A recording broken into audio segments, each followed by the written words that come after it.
Hi, everybody. I'm Charity Counts. I'm the Executive Director of the Association of Midwest Museums. Thanks for joining us today for our 2024 Promising Leadership Award virtual event. Before we begin our program, I want to invite my co-host for the evening, Carmen Hillenberg, to offer a land acknowledgement. Thank you, Charity. Hello, my name is Carmen Hillenberg. I'm the collections manager at the Evansville Museum of Arts, History, and Science in Evansville, Indiana, and I'm also a board member of AMM. In this era of virtual meetings, when digital spaces may substitute our physical sense of place, it is important to redirect our attention to the land we each occupy in this moment and honor the indigenous people who have called it home. Because I'm located in Evansville, Indiana, I invite you to join me in acknowledging the Osage Nation, Quapaw Nation, Miami Tribe of Oklahoma, Peoria Tribe of Indiana's Oklahoma, their elders, both past and present, as well as future generations. Thank you. Thanks, Carmen. I have a few housekeeping notes before we begin the fun part, the program. But first, I want to acknowledge that I know that this is a stressful time for everyone, no matter where you stand on the issues on the ballot this year. This is a crazy year. And I don't know how you're addressing your needs and taking care of yourselves at this moment in time. Maybe it's big old scoops of potato salad like I did today, or a run under the fall foliage, or maybe it's a big old glass of wine. Just know that while you're here with us today, which we are grateful for, and hope that you would for a little bit of joy in your day, please feel free to take care of yourselves.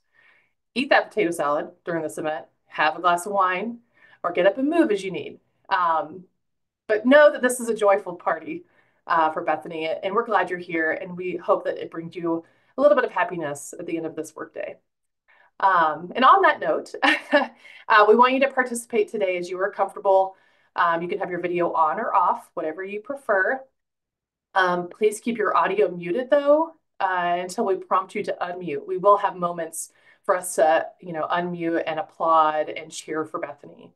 And we invite you to do that. You can also just use the chat or reaction tools to respond to what you're hearing and witnessing today and be a part of it. Ask questions.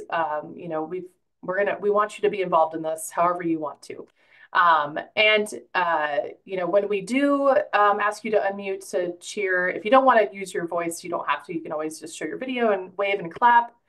You can also, like I said, use the reaction tools. I do want to give you a little bit of background on AMM if you're not familiar with us. We were founded in 1927. We're one of the very first museum associations in the United States. Not a lot of folks know that, but it's true. And we proudly started in Indiana and Michigan. It's always fun to celebrate somebody from one of our first states. But we serve an 8-state region overall. So we've got lots of states of the Midwest involved in our organization. We host many virtual programs in the year, but honestly, and I say this every year, the awards events are my favorite. It's really a joy to bring together people who don't know each other to celebrate our honorees who are members of their community in different ways, locally and then their peers in the Midwest museum community. It's just a lot of fun, and we hope you have a good time today too. Finally, I want to acknowledge everyone who's involved in today's program. So my co-host, Carmen, who you've met already, our award recipient, of course, Bethany Hrachovec. And we also have Bethany's colleagues at the Indiana Historical Society here with us today, including Bethany's nominator, Tamara Hemmerline. I know Jeff Matsuoka is on, and others from Indiana are here to cheer on their peer from Indianapolis. So thanks for being here. Let's get this program started. Carmen, I'm going to pass the mic to you, and you can just take it from here. All right, let's get the party started.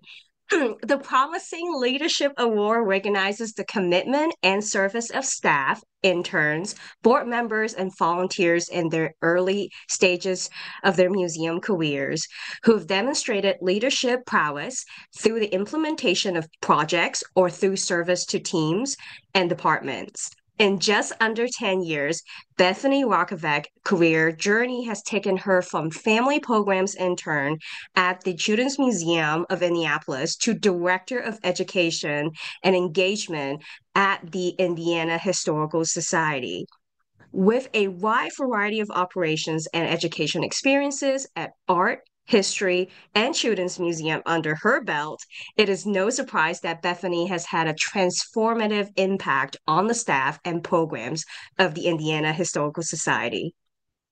Bethany's skill as a leader have shined brightest through her service as coordinator of National History Day during the museum's pivot to virtual program as a result of the COVID-19 pandemic.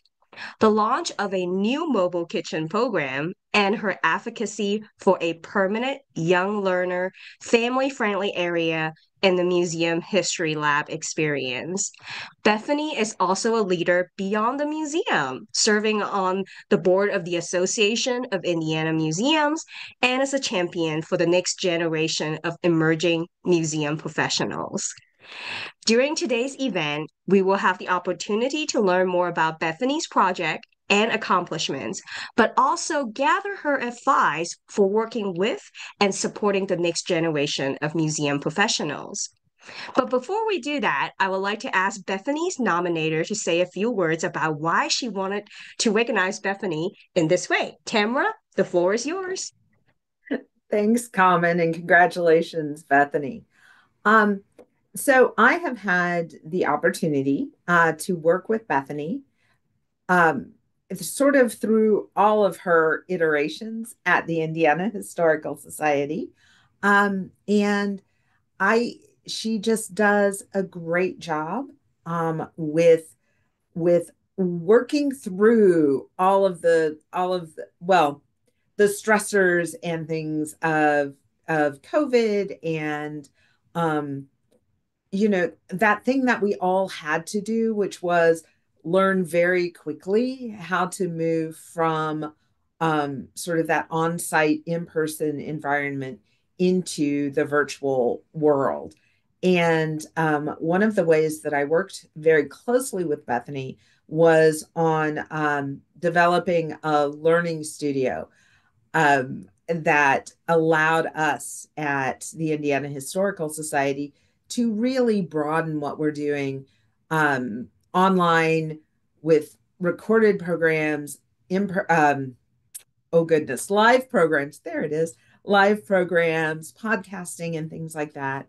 And what I saw Bethany do during that period of time was really jumpstart a lot of learning. We were starting the folks who were involved in creating the learning studio. We were starting from very little to no knowledge beyond sort of recording things with our phone. And in that process, Bethany just jumped into so much research, so much learning about equipment and techniques and software and hardware. And oh my gosh, in a way that was very, very helpful, I think, overall to everyone, sort of accepting that challenge. I am not. I am big picture. I am sort of way up here. And Bethany helped me kind of give me some focus in the project.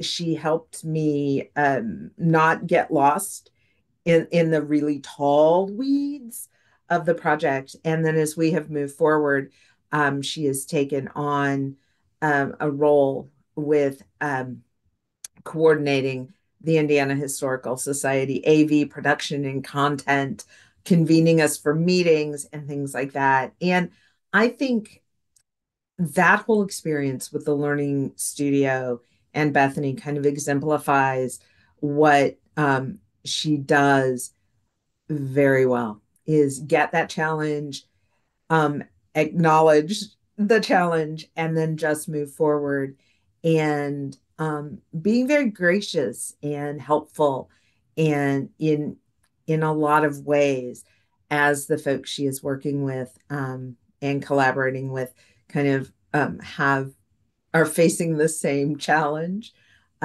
So I think that is just something that says a lot about Bethany and the way that she works with a team.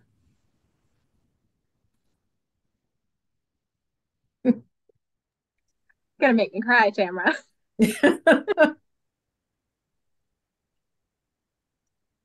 Thank you. And now I want to invite everyone here with us today to unmute or use your Zoom reaction icons to join me in a round of applause for Bethany Hrachovec, our 2024 Promising Leadership Award recipients. You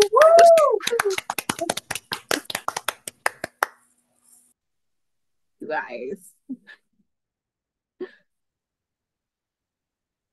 And all right, well, Bethany, now we would love to hear from you.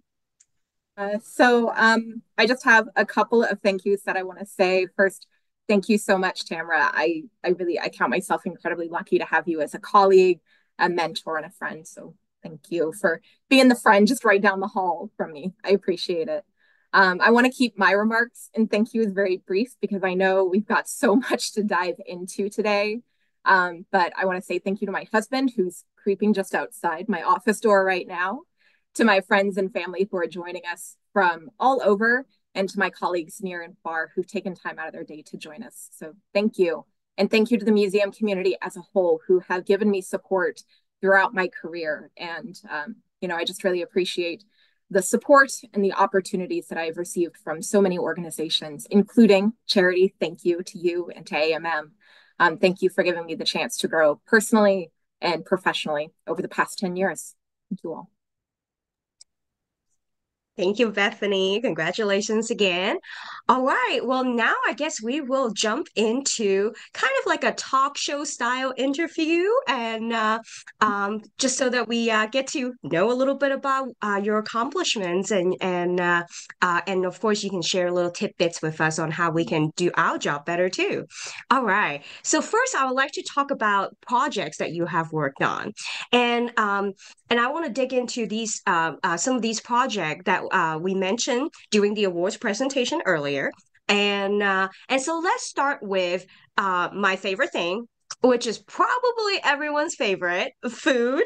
And so could you tell us what is the mobile kitchen program at the IHS? Yeah, I'm going to start by sharing a picture of this so that you get a little bit of an understanding of what this is. So the Mobile Kitchen Initiative is one that started really in the last half of 2023, which really began with the purchase of what you see here and what has only grown since then. It doesn't have the oven and the, oh gosh, my fridge and all sorts of other accoutrements with their prep table, all of that. And this initiative is really designed to help make connections between our visitors at the Historical Society and the past through the sharing of community, family, and historic recipes. Food is such a universal constant among all of our communities. And the way in which we share our food history and the way in which we communicate that and incorporate different traditions really speaks volumes about our own history. So this initiative is one that I was asked to look into.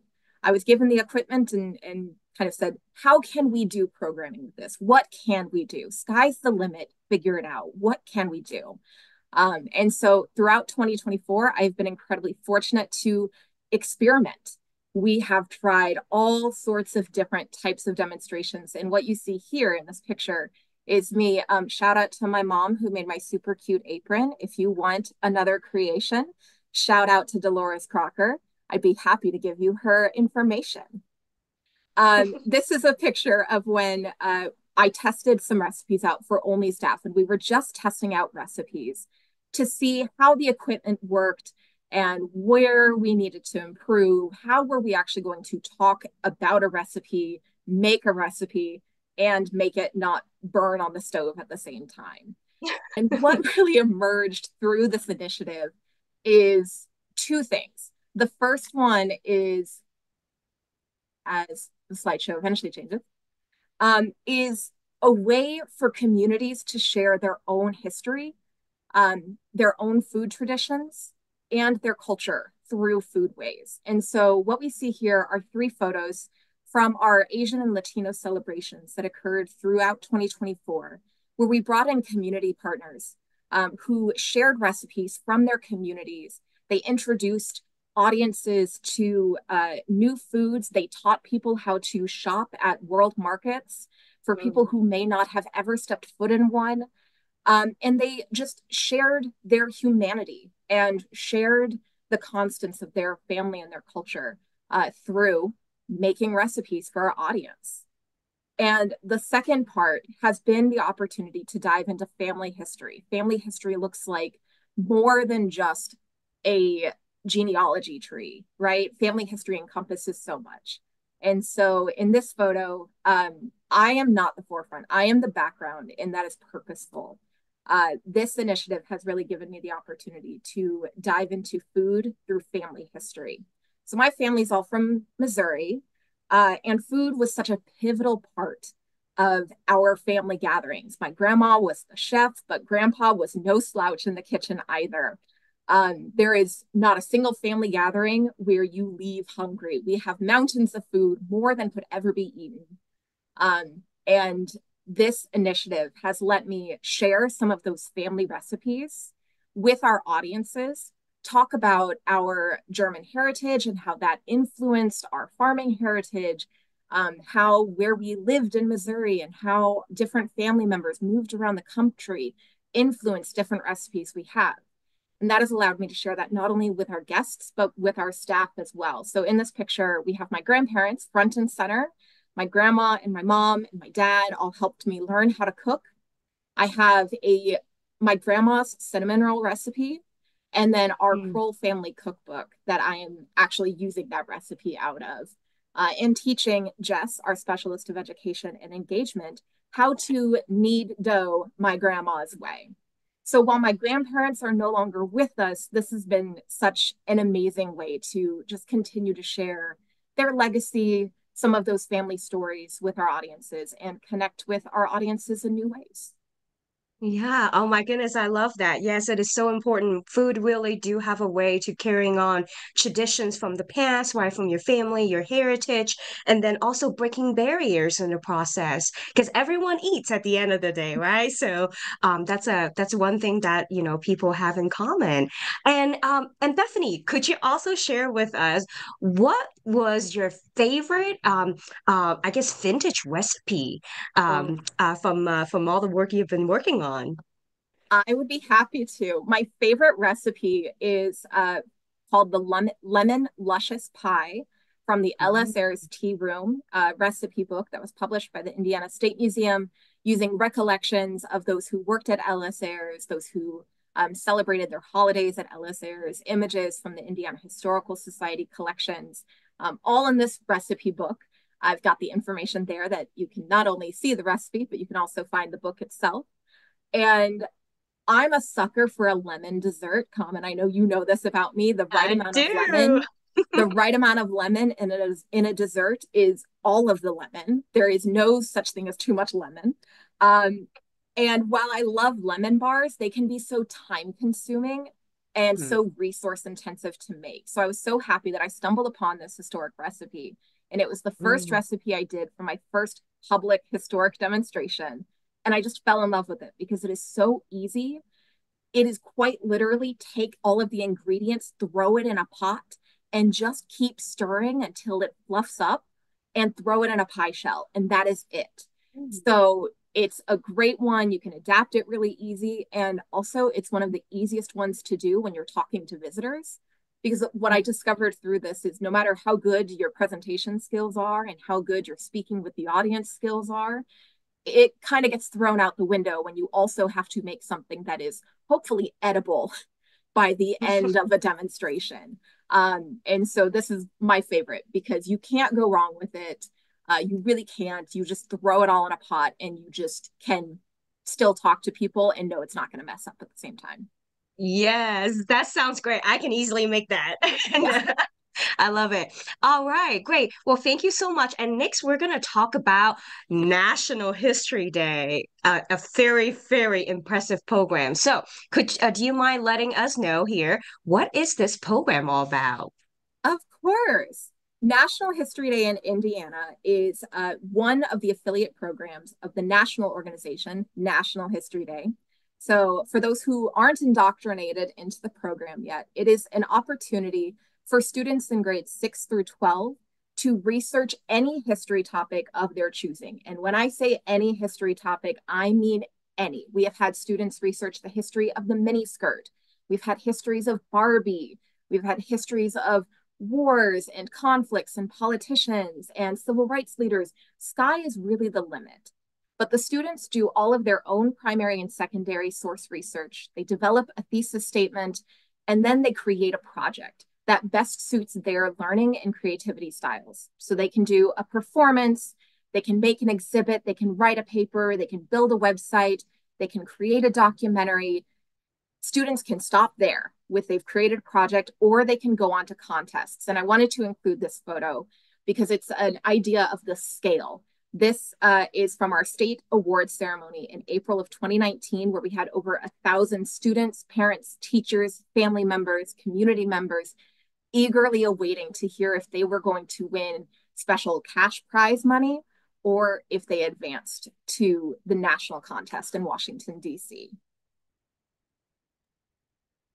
Wow, that is so impressive. And I truly want to know, how do you keep yourself organized during a project like this with so many moving parts, students, teachers, your staff, and everything that's going on? Yeah, I'm sure my mom is like trying to frantically type into the chat that I've always been an anal organized person. So mom, I'll say it for you. I'm an anal and organized person, which definitely helps. I cannot, my mom's favorite story is how my favorite pastime growing up, and still is sitting and alphabetizing my books on my bookshelves. So it just is one of those calming things. So I would say that definitely helps. Being a naturally organized person is definitely something that helps immensely with this project.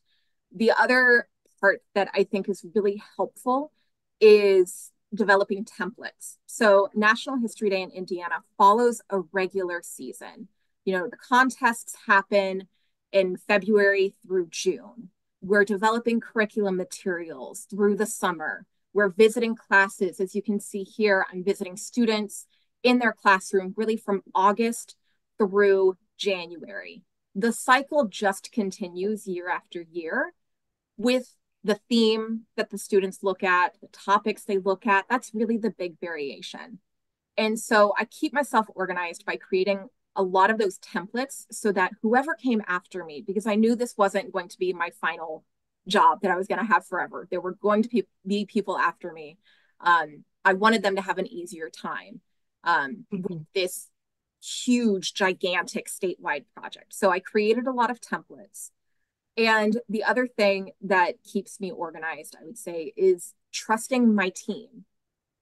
You know, this is a project and a program where we're traveling to new contest sites 8-9 times a year, where we may see that site 3 hours before the students come in. We have to be able to trust our teams and our staff to know you are responsible for these duties. I know that you're going to go and do them, and I'm going to do my job for the betterment of the kids and for the success of this project. So very long-winded way to say there's a lot of spreadsheets. There's a lot of lists. There's a lot of templates. And then there's a lot of trust and delegation in everyone doing their part to make sure that the kids have the best experience at the end of the day. Yeah, wow. Yes, a lot of organization, but truly a team effort for sure. And another question I want to ask is, especially with, you know, a lot of us here are probably museum folks, and so we are all used to the fact that there are reoccurring programs within our own museum, or cultural organization. And so how do you keep up the momentum to sustain your interest and energy within this program?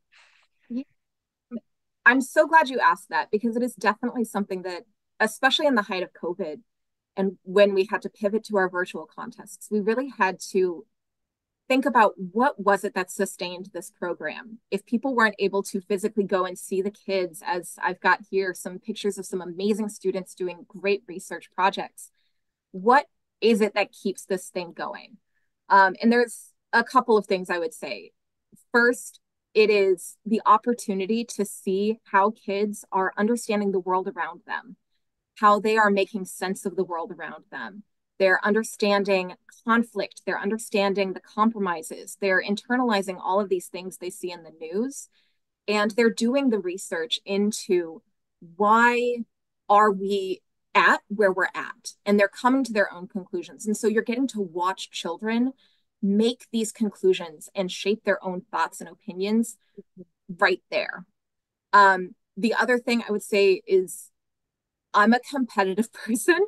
And so I would say the competition nature really helps with some of that burnout. You know, you get that energy going of a contest award ceremony, and the momentum just keeps picking up.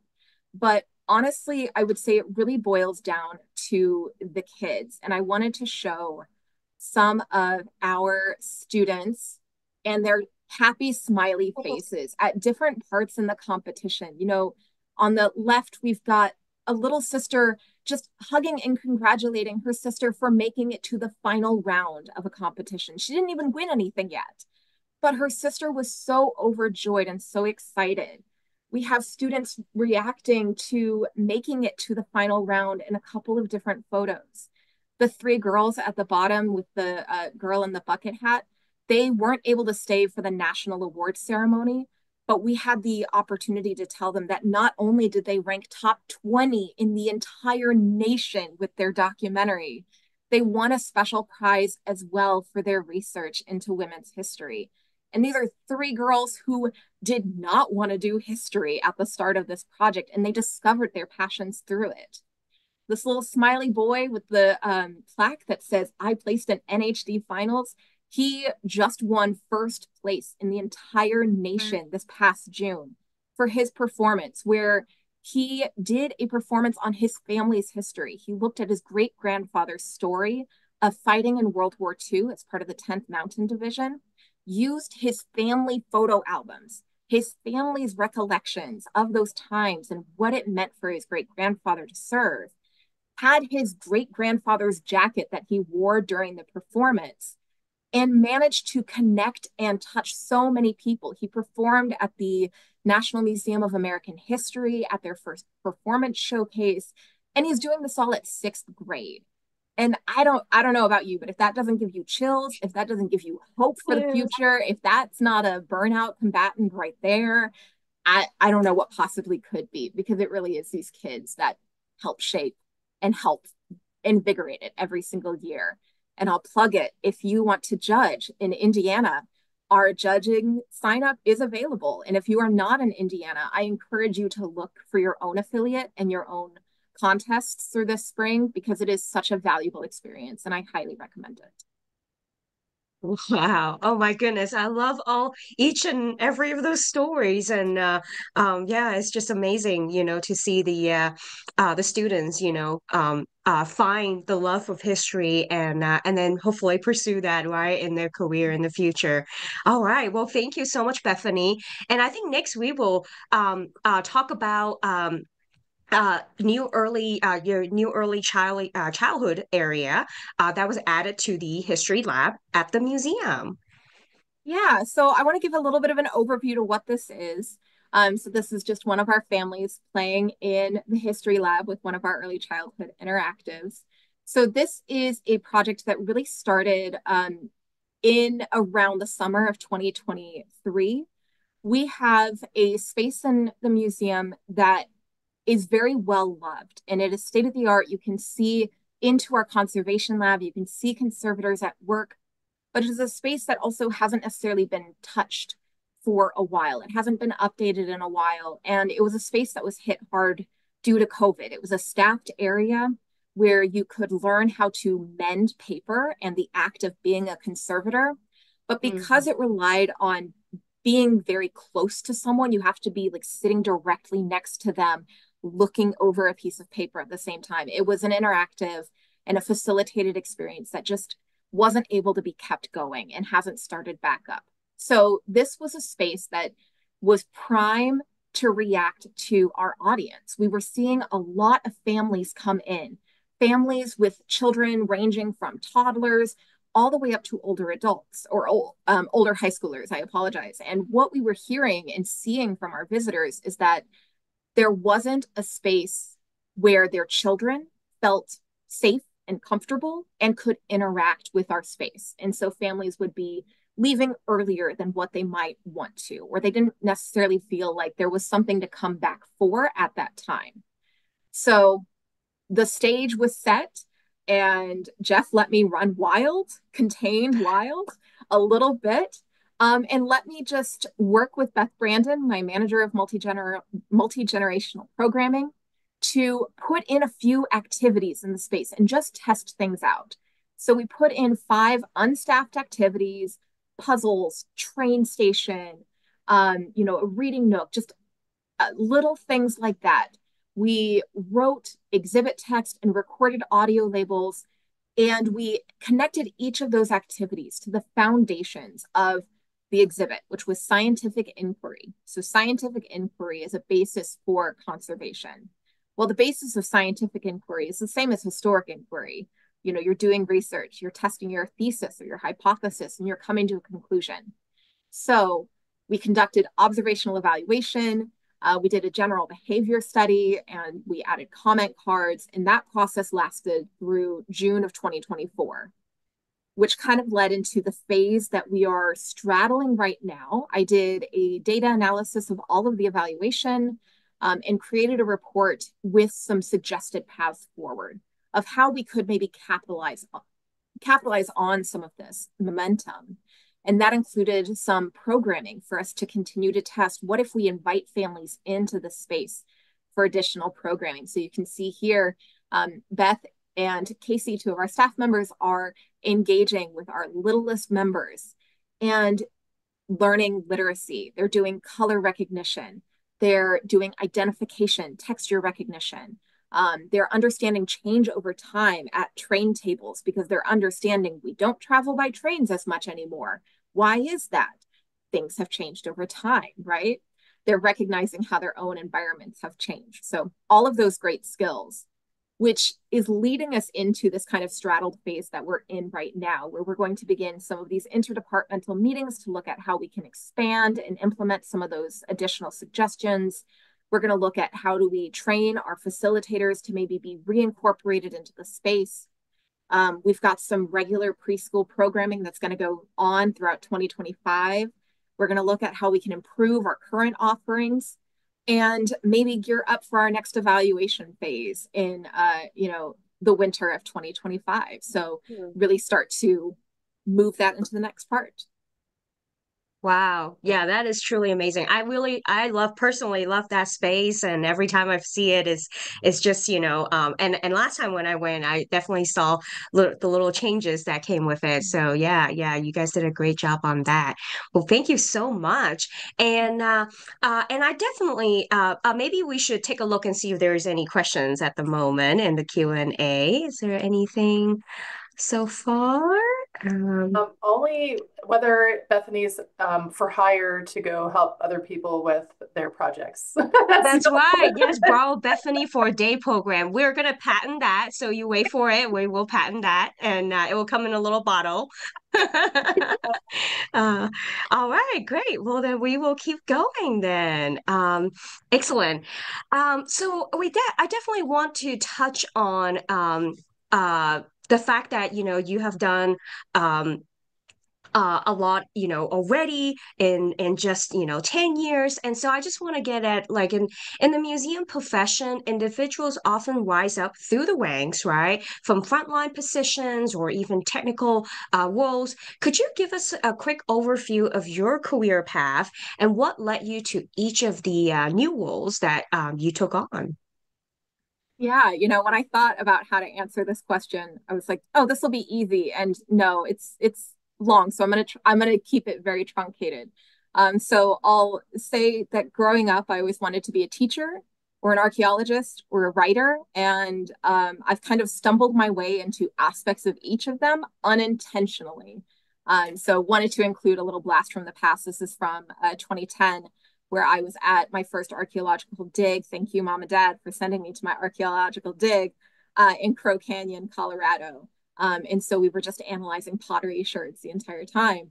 But it was such a great introduction to, hey, maybe I don't want to go out into the dirt and dig all the time. Maybe this museum thing, what happens to the objects afterwards, that might be a better fit for me. I, as you said, took on a variety of front-facing roles because I kind of stumbled into some first internships when I realized I didn't want to go and be an archaeologist, but I wanted to be a teacher, but didn't know what that meant. I really concentrated on K through 12 education and multi-generational learning. So anything with adults and children in learning settings together, whether that was homeschool, whether that was preschool, in school, out of school, and took on a lot of different opportunities to understand those audiences as best as I could. So I worked at the State Museum here in Indianapolis. I worked at the Children's Museum. I worked at a house museum out in Crawfordsville called the Rotary Jail Museum, where I did a little bit of education, a little bit of collections, a little bit of exhibit design work, and got into my first full-time position in 2017 when I graduated grad school with all of that experience behind me of working, at Newfields. I was just coming off of working with preschoolers at Newfields, knowing I needed a full-time job, and the National History Day coordinator position happened to be open at the same time. And so it was kind of a perfect fit of all of my K through 12, my other educational experiences combined and coalesced into that first position. What then led me from National History Day to the directorship was, I really love National History Day, as I hope conveyed through talking about the project. But the things that I really loved about it were working on strategy, working on staff development, working on building up other people as much as I could. And I realized that while there was potential for that at the level I was at, I wanted to be able to do that and inform strategy for all programming that we were doing within the Historical Society, within our department. And so that really informed that next step where I still get to be a teacher. I'm teaching interns, I'm mentoring staff and interns constantly. I'm still working with kids as we travel around the state. I get to work with objects. They might be 2D objects, but they are still objects. And I get to do a fair amount of writing. I just wrapped up a curriculum project and have another one in the works. And so there's, they just kind of stacked on top of each other. And Tamara, I agree. Having a chart is the most me thing to do. Yes. I love educators and all their color charts and just uber organized, So I absolutely love it. Collections manager, we're organized too, but you guys just put a lot more color in it. So I always am more impressed with that. All right, great. And so let's get into since you did mention, of course, kind of helping the next generation, right? Of leaders and or trying to get them to become leader one day. So and we know that as the chair of the awards committee, we know one of the biggest reason that you were nominated and accepted for this award was because of your tireless advocacy for the next generation of museum professionals. So let's talk a little bit about that. How would you describe your approach to internships and mentorship, and what makes your approach or philosophy different from others that you have seen or experienced before in the past? This was very timely because one of my current interns actually just asked me about this month and a half ago after we had talked to some other organizations about their current internships as well. And so I think the foundation of what shaped my approach and continues to shape my approach for internships is my own experiences. I think we've all had a mix of good and bad internships, jobs, mentors, bosses, etc. And a lot of my internships that I took were unpaid, and that definitely influenced some of my approach now. Our students, not to be too down and too down in the dumps about this, our students are facing a lot of challenges. They're facing a very tight job market, not enough positions for the number of museum studies and public history grads, not to mention all of those approaching from outside the museum field who have amazing transferable skills to bring in and new thoughts and ideas to bring in. It's tight. Wages are stagnant in a lot of places, and a lot of places are still offering unpaid internships, and yet students are still required to pay their university for the pleasure of doing unpaid work. And so there's a lot of things that our students are facing. And so those things kind of combined into one to really shape my approach, which is how can I maximize the learning potential for everyone involved?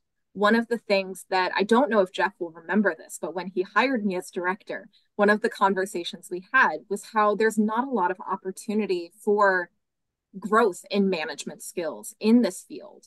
You go from managing no one to I currently manage a team of 8. There's not a lot of training ground within that. And so my approach focuses on how not only my full-time staff can learn from our interns, but how our interns can maximize the learning opportunity from each of those managers and from everyone else in our building. I'm incredibly fortunate that so many people around the Historical Society and around the city, I've had staff go and talk to the Children's Museum and Indiana Humanities and the State Museum, just to name a few, about their approach. So that at the end of the day, our students are learning as much as they can while on the clock so that they leave their internship knowing what they want to do or what they don't want to do. Because at the end of the day, I hope they learn one of those two things.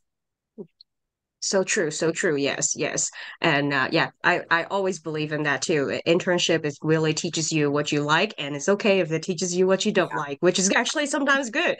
And until you get those experience, you don't know what you really like or not. So, all right. And I guess, is there anything else you want to share with us related to helping the next generation navigating through the museum field? Yeah, I want to share one photo or one slide here of a couple of photos. I would say two things. One, look at learning objectives. If you aren't incorporating learning objectives in your internship programs as you are working with your students, think about how those learning objectives can shape their entire internship experience because they are so pivotal and so vital as forming a way of checking in for those students throughout the academic year and the semester to ensure that what they're working on aligns with what you and them both need to reach that end goal of everyone having learned. And the second thing I would say is find the opportunity. Another way to prevent burnout is to find the opportunities to step back and step back as a team, step back not only as an individual, but step away from your work and learn from each other and learn from other organizations. This top left photo is part of my team at Newfields, where we went and we got to explore the loom. And we had a day of rest and relaxation. We went to lunch together. We went and made art together. And at the end of it, we had a very successful brainstorm for future programming because we gave ourselves that time to step away. Underneath that, I have a photo of our team where we went to Connor Prairie for a day. Thank you, Connor Prairie, for welcoming us with open arms. And we learned about how they are approaching early childhood education, how they're approaching homeschool. And that gave us the opportunity to learn about how others are working with audiences that we are also serving to see what can we take that fits, what can we take as that's a really cool thing, but doesn't fit for our organization. And at the end of the day, get to just explore the woods and make art together and have an opportunity to learn in a new environment.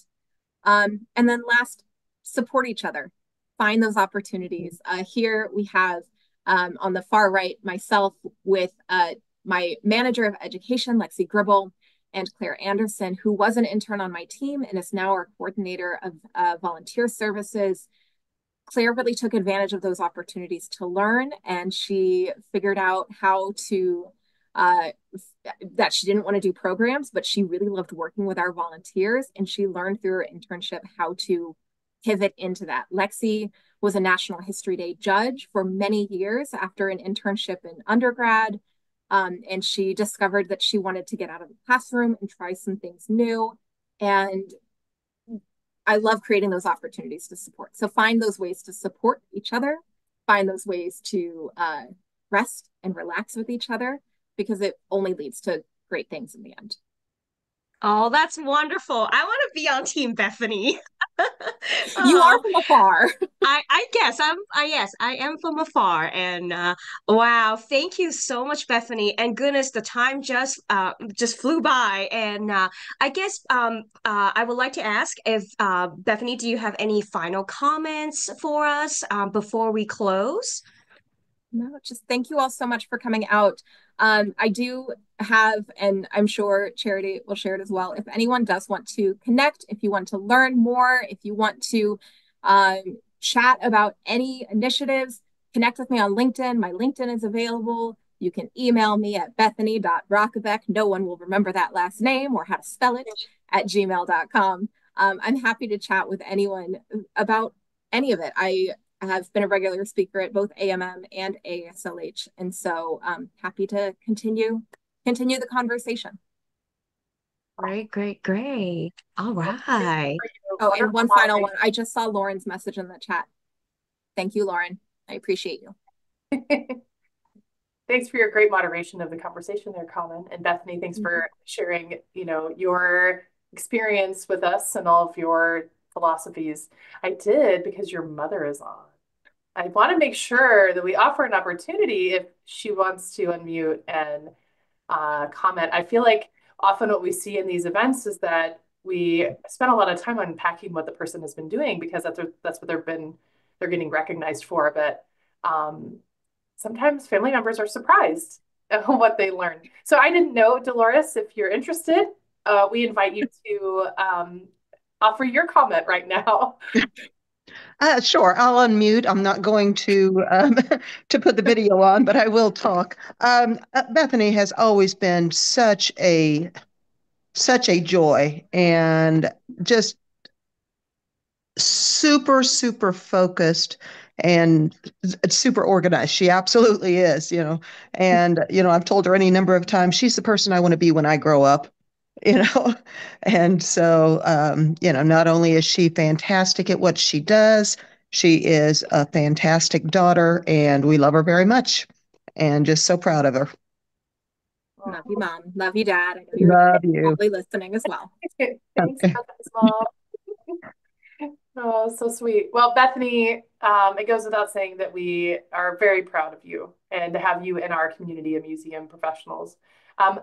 Congratulations once again. Let's all unmute one more time and cheer for Bethany. Congratulations, our Promising Leadership Award recipient. Awesome. To everyone listening, whether you joined us live or you're listening to the recording later, thanks for being here. Thanks for listening in. I hope that you found some inspiration in Bethany's work and her thoughts and ideas for the field. Also hope that some of you will join us for our very last awards event of the season on November 18th. It'll be our Groundbreakers Award recipient. That's it. Have a great week and look forward to seeing you in the future. Thanks again. And go vote. If you haven't done your civic duty, go do it. That's right. Thank you all. Thank you.